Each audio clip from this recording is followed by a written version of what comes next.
Kenapa ulama-ulama dunia sekarang banyak yang menangis dan mereka menulis, membicarakan dengan serius bahwa kita sudah di akhir zaman? Mari kita lihat pada fakta yang lain. Kaum muslimin, Nabi mengatakan umat beriman di bumi ini hanya ada 5 fase. Fase pertama adalah fase kenabian, aku yang memimpin mereka. Fase ini berakhir dengan wafatnya Nabi Muhammad. Yang kedua adalah fase di mana para khalifah yang memimpin selama 30 tahun. Dan itu berakhir dengan wafatnya Khalifah Ali bin Abi Thalib. Fase yang ketiga, khalifah-khalifah yang menggunakan sistem kerajaan. Di dalamnya ada 3 dinasti. Dinasti Bani Amawiyah, dinasti Bani Abbasiyah, dan dinasti Bani Utsmani. Dinasti ini telah berakhir pada tanggal 3 Maret 1924. Runtuhnya khilafah Islamiyah Al-Utsmani di Turki. Akhir fase ketiga. Kita masuk fase keempat, yaitu fase umat Islam tidak dipimpin oleh seorang khalifah pun. Tidak ada kekhalifahan di muka bumi. Inilah fase kita sekarang. Pada fase ini Nabi mengatakan Islam jadi pecundang. Kaum muslimin jadi bulan-bulanan. Mereka banyak tapi tidak berharga, tidak dinilai, dan betul-betul dalam keadaan ketertekanan dan luar biasa. Kondisi manusia yang hidup saat itu, hari demi harinya lebih buruk daripada hari sebelumnya. Dalam urusan ekonomi, dalam urusan politik, dalam urusan pendidikan, dalam urusan moral, dalam urusan keadaan alam. Apa saja keadaan makin ke depan itu makin semakin jelek. Ini pada fase keempat. Fase ini pasti berakhir, kata Nabi. Yaitu dunia akan kembali dipimpin oleh khilafah Islamiyah. Dan CIA, Intelijen Amerika Serikat, di New York Times telah menyatakan dan merilis pernyataan resmi. Menurut angka-angka hitungan mereka, dunia masa depan akan kembali dipimpin oleh khilafah Islamiyah di tahun 2020. Menurut KGB Rusia, masih di New York Times, puncak-puncak khilafah Islamiyah di masa depan itu adalah tahun 2025. Artinya fase kelima sudah sangat dekat. Dan kaum muslimin, kelima fase ini akan ditutup dengan ditutupnya fase khilafah Islamiyah memimpin dunia. Tapi kata Rasul, tidak lama. Fase kelima hanya berjalan maksimal 9 tahun saja. Bukan 900 tahun. Bukan 90 tahun, hanya 9 tahun saja. Fase ini dipaksa ditutup oleh Allah dengan cara seluruh orang Islam dan orang yang beriman kepada Allah di muka bumi serentak meninggal dunia. Kenapa? Terjadinya tanda besar kiamat yang ketujuh. Pada tanda besar kiamat yang ketujuh, seluruh orang yang beriman di bumi serentak Allah wafatkan. Bertiupnya angin lembut dari negeri timur atau dari Yaman, angin ini segera membungkus bumi. Orang yang beriman, dimanapun dia berada, apakah dia ada di puncak gunung, di dalam gua, di lembah-lembah, di pulau, di mana saja, asal dia masih ada iman kepada Allah, walaupun imannya hanya seujung kuku, angin itu akan datang kepadanya. Ketika dia disentuh oleh angin itu, terhirup oleh dia angin tersebut, dia pun meninggal di sana. Serentak seluruh orang beriman di muka bumi meninggal dunia. Kaum muslimin, ini Allah ceritakan di dalam Al-Quran. Nabi sebutkan dalam hadis-hadis yang sahih. Nah, hamba-hamba Allah yang kami muliakan, Bapak Ibu tahu berapa lama sebenarnya 5 fase ini? Subhanallah. Di dalam hadis dari Abu Daud, sekalipun hadis ini didhaifkan, bahkan ada yang statusnya dhaif jiddan, tetapi status hadis ini telah dikuatkan menjadi hasan li ghairi, bahwa Nabi mengatakan 5 fase ini di sisi Allah hanya 1500 tahun paling lama. 1500 tahun itu hitungan hijriah, dan kita sekarang sudah 1437 hijriah. Hijriah itu dihitung sejak Nabi hijrah dari Mekah ke Madinah. Sementara menghitung umur umat Nabi atau umat Islam di bumi ini sejak Nabi diutus sebagai Nabi dan Rasul sampai wafat serentak umat Islam di dunia, barulah 1500. Kalau sekarang 1437, 13 tahun belum terhitung di Mekahnya Nabi, ditambahkan ke 1437, berarti sekarang sudah 1450 kita orang Islam di bumi ini hidup. Maknanya di hadapan kita, wahai hamba-hamba Allah yang kami muliakan, di hadapan kita untuk orang Islam hanya tersisa paling lama 50 tahun lagi. Lalu kita semua akan Allah wafatkan serentak. Siap nggak siap kita, terima nggak terima kita, Allah telah menetapkan sebagai penguasa absolut di langit dan di bumi. Bapak mungkin tercengang mendengarkan ini. Bapak mungkin kaget mendengarkan ini.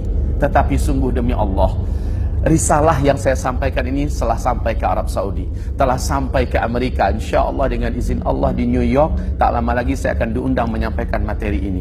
Di Australia saya telah menyampaikan materi ini. Kita sudah sangat dekat dengan akhir zaman.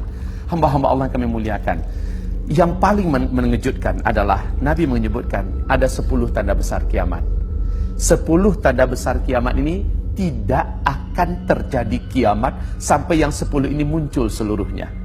Dan yang 10 ini harazatun manzumatun fi silk iyuqta'u silkun yatba'u ba'duha ba'dan. 10 tanda besar kiamat ini seperti butir-butir berjan yang di tengah-tengahnya ada ruangan kosong, dapat dimasukkan tali atau benang. Jadi antar satu dengan yang lain itu terhubung gara-gara adanya tali yang menghubungkan. Di bagian bawahnya disimpul sehingga tertahan untuk keluar. Iyuqta'u silkun, ketika simpul bawah itu dipotong, diputus, meluncurlah butiran yang pertama. Apa yang terjadi dengan butiran kedua? Langsung menyusul dengan cepat. Butiran ketiga menyusul juga lebih cepat. Pap, pap, pap, pap, pap, pap, seluruhnya keluar. Artinya kalau yang pertama sudah terjadi, yang kedua menyusul dengan cepat. Enggak pakai 1000 tahun jaraknya, enggak pakai 100 tahun, tidak pakai 10 tahun, tidak, sangat cepat sekali. 10 tanda besar kiamat ini, yang pertama adalah terjadinya dukhan. Apa itu dukhan? Kabut debu yang teramat sangat tebal dan panas membungkus bumi selama 40 hari. Saking tebalnya, kata Rasulullah, tidak diketahui kapan malam, kapan siang. Kemudian kabut ini sangat panas. Saking panasnya, kata Rasulullah, orang-orang kafir di muka bumi dan orang-orang Islam yang suka buat dosa sebelum terjadinya dukhan itu sampai melepuh kulit-kulit mereka, menjadi jelek bentuk rupa mereka. Tapi orang beriman yang amal solehnya banyak, sebelum ini terjadi mereka beramal soleh yang banyak, Allah jadikan mereka selamat dan kebal, dan mereka hanya seperti terserang flu dan demam saja. Masya Allah. Setelah dukhan selesai, bumi kembali terang, matahari kembali nampak. Apa yang terjadi? Petaka besar. Pertama, seluruh teknologi di muka bumi sudah terhenti. Tidak ada listrik, tidak ada sinyal, internet, handphone sudah hilang seluruhnya. Ini yang dikatakan oleh Rasulullah, ketika Al-Mahdi nanti muncul, kalian semua akan kembali seperti zaman sekarang. Kalian akan perang dengan menggunakan pedang, dengan tombak, dengan panah, dan menunggang kuda kembali. Albert Einstein saat didesak oleh lebih 2000 wartawan seluruh dunia, beliau mengatakan tentang perang dunia ketiga. Dalam keyakinan dan analisa kami, perang dunia ketiga nanti adalah dengan senjata manual. Semua senjata modern canggih yang kalian buat hari ini tidak ada yang bisa dipakai. Persis dengan pernyataan Steve Jobs sebelum beliau meninggal dunia di hadapan ribuan karyawannya. Pernyataan Steve Jobs adalah, setelah saya nanti, tak lama kemudian kalian semua akan kembali ke zaman batu. Persis seperti yang digambarkan Nabi Muhammad SAW dulu. Jadi setelah dukhan, semua teknologi sudah musnah. Kita kembali ke zaman di mana kita dipaksa untuk hidup secara manual. Dan ini yang sangat menakutkan, Pak. Kenapa? Berikutnya, gara-gara dukhan, seluruh yang ada di muka bumi ini, tanam-tanaman, tumbuh-tumbuhan, pada banyak yang mati. Kelaparan merata di mana-mana. Gara-gara lapar, kata Rasul, banyak chaos dan keributan. Kekacauan demi kekacauan, memperebutkan makanan sampai membunuh tetangga pun terjadi. Dan ini akibat daripada sulitnya dan langkanya makanan. Iklim udara menjadi sangat panas. Setelah itu manusia mulai putus asa hidup. Sampai-sampai orang yang paling kuat imannya, kata Nabi, kalau lewat dekat kuburan dia berkata, alangkah enaknya orang yang dalam kuburan itu kalaulah saya bisa ditinggal di dalam seperti mereka. Ini orang beriman loh ngomong. Sementara orang yang tidak beriman, mereka akan putus asa hidup. Mereka hanya memilih salah satu di antara dua cara. Menjadi brutal untuk mempertahankan hidup, atau bunuh diri, mengakhiri hidup. Setelah itu, Masya Allah, waktu azan masuk, Bapak Ibu, silakan berbuka. Air sudah ada di hidangan Bapak-Bapak. Semoga Allah menerima amal ibadah puasa kita. Sambil Bapak berbuka, izinkan saya 5 menit lagi, boleh? Silakan Bapak berbuka. Semoga Allah terima amal ibadah puasanya. Saya lanjutkan sedikit, Bapak Ibu. Kemudian kata Nabi, setelah itu keluarlah Dajjal. Tidak seorang Nabi pun dan Rasul pun yang ada di muka bumi ini, terima kasih, melainkan memperingatkan umatnya masing-masing tentang Dajjal. Dajjal ini memiliki kemampuan yang menyebabkan seluruh dukun dan dunia sujud kepadanya. Dajjal ini mampu menurunkan hujan dari langit, menghidupkan semua orang yang ada di dalam kuburan, padahal seluruh mereka yang hidup itu adalah dari bangsa jin dan setan yang menjelma dari orang-orang yang dulu pernah hidup. Dajjal ini akan menyebabkan manusia-manusia menguap imannya dan mereka menjadi murtad kepada Allah. Bapak Ibu, Dajjal mengaku sebagai Tuhan dan banyak yang percaya, banyak yang sujud menyembah Dajjal. Dan yang paling banyak menyembah Dajjal, kata Rasulullah, dari umatku nanti adalah kaum wanita. Sementara tanda-tanda Dajjal akan keluar di dalam hadis Sahih Muslim ada dua. Yang pertama, apabila pohon-pohon di kebun kurma Baisan sudah tidak berbuah. Bapak tahu perkembangan sekarang? Pohon-pohon kebun kurma Baisan itu letaknya di Yordania dekat perbatasan dengan Palestina. Sekarang sudah masuk tahun ke-6 tidak berbuah 100%. Sudah tidak berbuah 100%. Bahkan batang-batang pohon ini cenderung mati sekarang, Pak. Yang kedua, dalam hadis Sahih Muslim, apabila Danau Tiberias yang sekarang adalah pusat sumber air utama bangsa Yahudi di Israel, ya, apabila Danau Tiberias menyusut airnya dan berkurang terus, ketahuilah Bapak-Bapak yang kami muliakan, sejak tahun 2003 sampai 2013, Danau Tiberias yang dalamnya dari permukaan sampai dasar itu hanya 45 meter, telah susut 16 meter. Pemerintah Israel sangat-sangat ketakutan hari ini, sehingga di TV resmi mereka, masih ada di YouTube itu, mereka umumkan ketakutan mereka tidak bisa dibuat-buat. Apalagi akhir 2015, Danau Tiberias, bagian dasar yang paling menonjol dari dasar Danau Tiberias itu sudah nampak kayak pulau-pulau kecil, Pak, di atas permukaan danau. Artinya apa? Semakin susut. Dan ini adalah pertanda besar Dajjal akan keluar.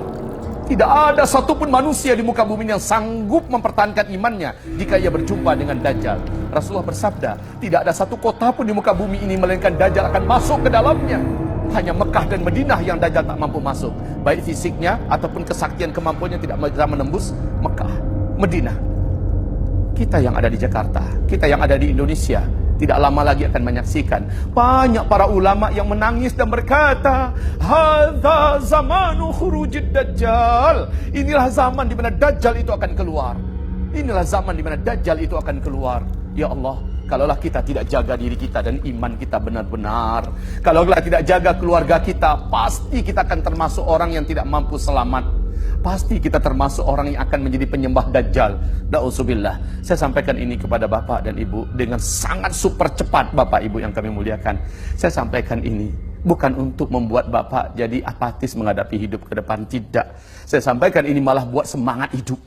Seperti sahabat-sahabat Nabi ketika diuraikan tentang akhir zaman, mereka mengatakan ini akan terjadi di zaman kami. Lalu dampak yang terjadi apa? Mereka bersemangat memanfaatkan umur yang ada untuk mencari bagaimana timbangan amal mereka menjadi berat di sisi Allah. Mereka bekerja dengan amanah. Mereka betul-betul maksimal menggunakan waktu mereka menjadi manusia-manusia yang paling terbaik. Bila datang panggilan azan, mereka tidak mau lagi menunda waktu untuk melaksanakan sholat, sujud di hadapan Allah, menangis lama-lama. Mereka maksimal berjuang. Mereka maksimal berjuang. Bapak Ibu, Bapak adalah pejuang yang luar biasa, penyelamat dan pembela negeri. Tetapi Bapak adalah calon-calon mayat. Persis seperti orang-orang terdahulu, mereka telah berbungkus kain kapan dan telah dilarikan ke dalam tanah, kembali ke asalnya. Lalu apa yang kita punya? Pangkat jabatan kita tidak berguna. Saat itu yang berguna adalah iman yang kita miliki, amal yang kita sudah buat. Hanya itu. Ini akhir zaman. Tidak pun karena akhir zaman kita juga akan di stop oleh Allah dari kehidupan ini. Dan ini adalah sunnatullah. Wahai hamba Allah, ini Ramadan. Anggaplah ini Ramadan terakhir kita. Boleh jadi kita ke depan sudah ada di alam yang lain, ya kan? Kita tidak tahu rahasia apa yang akan Allah sembunyikan untuk diri kita. Yang pasti masa depan sudah semakin gelap. Tetapi kita masih hidup sekarang. Selagi masih hidup, maksimallah berbuat. Maksimallah berbuat. Jadilah manusia-manusia terbaik yang akhirnya dapat dibanggakan di bumi, dapat dibanggakan di langit, di dunia bahagia, di akhirat di dalam surga. Amin ya rabbal alamin. Mari kita berdoa. Kita harapkan doa ini naik ke langit dan Allah turunkan segala kebaikan untuk kita semua. Astaghfirullahalazim, astaghfirullahalazim, astaghfirullahalazim, alladzi la ilaha illa huwal hayyul qayyum wa atubu ilaih.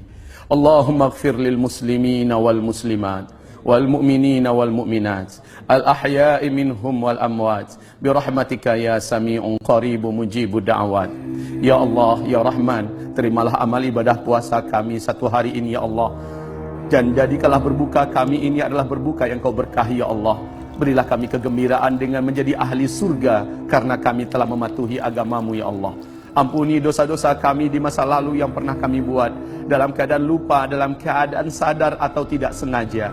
Kami adalah manusia, bukan malaikat ya Allah, dan kami punya nafsu serta digoda syaitan. Pasti banyak dosa maksiat yang sudah kami buat.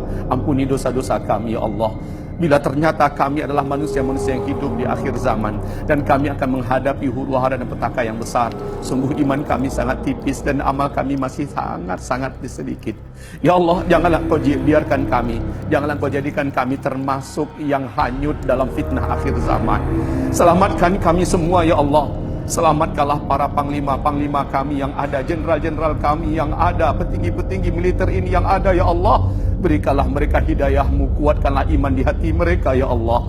Kuatkanlah iman di hati mereka ya Allah. Kuatkanlah iman di hati mereka. Jadikanlah mereka mencintai masa depan dan akhirat mereka lebih besar daripada cinta kepada dunia yang ada. Ya Allah, jadikanlah mereka semuanya mencintai Islam dan kaum muslimin melebihi segala-galanya. Jadikanlah mereka sebagai calon-calon penghuni surga-Mu kelak ya Allah. Lindungi mereka dan selamatkan mereka dari api neraka-Mu ya Allah. Dan janganlah biarkan Dajjal berhasil menjadikan mereka bala tentaranya ya Allah. Tapi jadikanlah mereka bala tentara-Mu ya Allah di akhir zaman, di mana mereka hanya berpihak untuk-Mu dan hanya demi-Mu dan karena-Mu ya Allah. Ya Allah ya Rahman ya Rahim, terimalah amal ibadah mereka semua. Terimalah solat mereka, puasa mereka, umrah dan haji mereka, sedekah dan infak mereka. Jadikanlah hati mereka mengkilat terang benderang karena cahaya iman yang Kau masukkan. Ampuni, ampuni, ampuni seluruh mereka, kami semua tanpa terkecuali. Ya Allah, selamatkanlah keluarga kami seluruhnya dari fitnah dan huru-hara petaka akhir zaman. Ya Allah, ampunilah seluruh apapun yang sudah kami buat dengan terpaksa atau dalam keadaan sukarela. Apapun yang sudah kami buat, ampuni seluruhnya ya Rabbal Alamin. Ya Allah ya Rahman, Ya Allah ya Rahim, Ya Mujibas Sa'ilin, inna natubu ilaik wa nastaghfiruka ya Rabbal Alamin. Rabbana atina fid dunya hasanah wa fil akhirati hasanah wa qina adzaban nar. Subhana rabbika rabbil izzati amma yasifun wa salamun alal mursalin walhamdulillahi rabbil alamin. Allahumma amin. Sallallahu alaihi. Demikian dari saya, mohon maaf sudah mengambil waktu Bapak lebih daripada waktu berbuka. Mari kita baca surat Wal Asri Bapak-bapak. Bismillahirrahmanirrahim. Wal asri innal insana lafi khusr illa alladhina amanu wa 'amilus salihat wa tawasaw bil haqq wa tawasaw bis sabr. Allahumma arhamna bil Quran wa sadaqallahul azim. Nabi berkata, siapa yang akan berdiri di tempat duduknya lalu dia membaca doa kafaratul majlis, sebelum ia berdiri Allah sudah gugurkan seluruh dosa-dosa kecil yang perbuat sebelum itu. Mari kita baca bersama-sama ya Pak ya. Subhanakallahumma wa bihamdika asyhadu an la ilaha illa anta astaghfiruka wa atubu ilaika. Amin ya Rabbal Alamin. Walhamdulillahi Rabbil Alamin. Wabillahi taufiq wal hidayah. Mohon maaf lahir batin. Wassalamualaikum warahmatullahi wabarakatuh.